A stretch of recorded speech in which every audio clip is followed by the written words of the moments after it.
have with us Deepak from GreenPod Labs, and I won't do the introductions here. I'll just ask him to take over. So, Deepak, tell us about you and about GreenPod Labs. Definitely, yeah. Thanks, Muskin. Thanks for inviting us. So myself, Deepak, CEO of GreenPod Labs. GreenPod Labs, primary, we are a agri-tech startup focused on minimizing food wastage and food losses in India.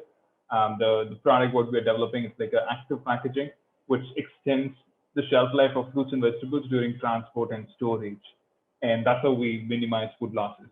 So we are a biotech company, and so we are about a year and a half old. Before this, I was in US working as a food scientist. Moved back from US to India to start this company. That's wonderful, Deepak. So, Deepak, what is the problem that GreenPod Labs seeks to solve in the ecosystem as of now? Sure. So just a couple of statistics, right? So India is the second largest producer of fruits and vegetables. Year on year, our production volume is increasing multifold. But on the other hand, we have a leaky bucket. So in a way of like our losses are about 40% before reaches consumer. So out of like 10 kgs, like 4 kgs of any fruit is like lost before reaches consumer. That's a massive problem. And the economic losses from that is like $12 billion every year from India alone. Apart from this economic losses and food losses, the environmental damage is way more higher. The greenhouse gas emission emitted from the food waste and food losses accounts for like third largest producer. So it's a massive problem what we're trying to solve. And first step what we're doing is if we can extend the shelf life of fruits and vegetables, we can minimize the losses, by which like we can minimize other consequences. That's lovely to hear, to say the very least. So, Deepak, what was your pitch post before TANSEED? Like, how did that change over the boot camps that you had, and what changed within GreenPod Labs after that? Yeah, no, I think TANSEED did give us a lot of focus on the storytelling, and that was helpful. We had a clear-cut product, we had a clear-cut problem what we were solving, but having a story arc is something was interesting to understand. That was one of the lessons what we got.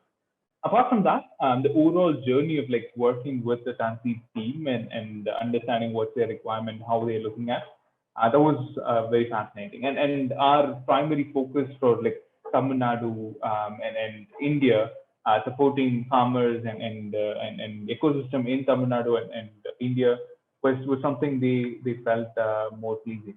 So that was a conversation. So TANSEED journey helped us like structure our storytelling better. I think that's what I would say. Deepak, I understand that storytelling has been a really important takeaway from your journey at TANSEED, right? So, how important do you think storytelling is for a startup, and why should startups concentrate more on storytelling? Yeah, no, great question. So storytelling, it's primary like intention. Everyone is to join a startup, or so you keep on doing storytelling on every end. So you go with storytelling with the customers. You need to be a good storyteller for your employees. You need to be a good storyteller for investors. Every segment of your business, you need to be a good storyteller to buy into your vision. So early stage of companies, I tell my startup like team all the time, like, are you just trying to increase your odds of success? So to increase your odds of success during your early stage, the only thing what you have is your vision. So in a compelling way, expressing your vision is what is going to pull people into your game.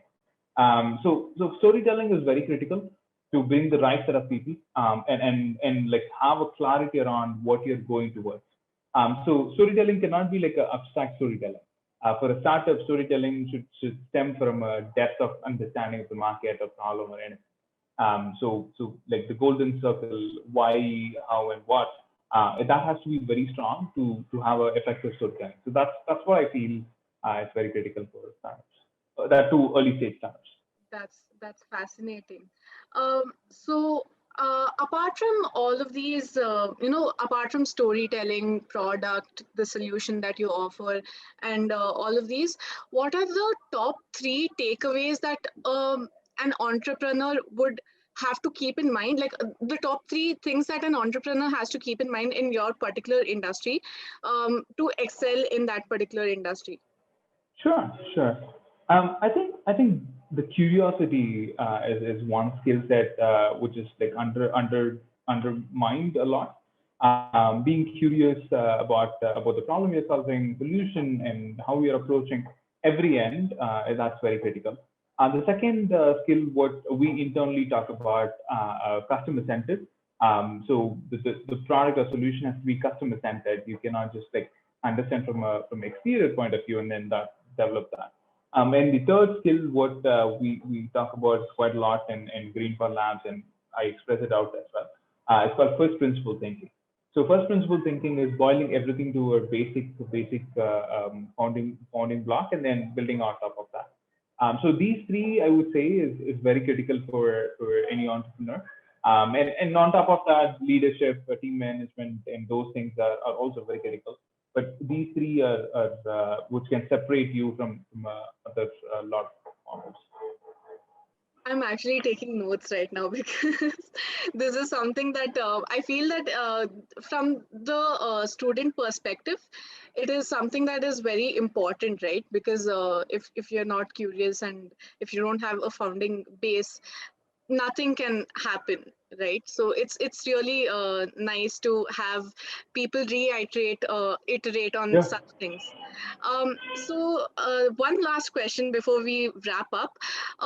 uh, sure. what is the one advice that you would give to fellow entrepreneurs in your industry before pitching to bigger people and bigger names? What is that one advice you would give to your entrepreneurs? Yeah, I think for entrepreneurs, clearly articulating your vision and clearly articulating how you're approaching that vision is very critical. And I think that one skill set is needed when you talk with any investors or anyone outside.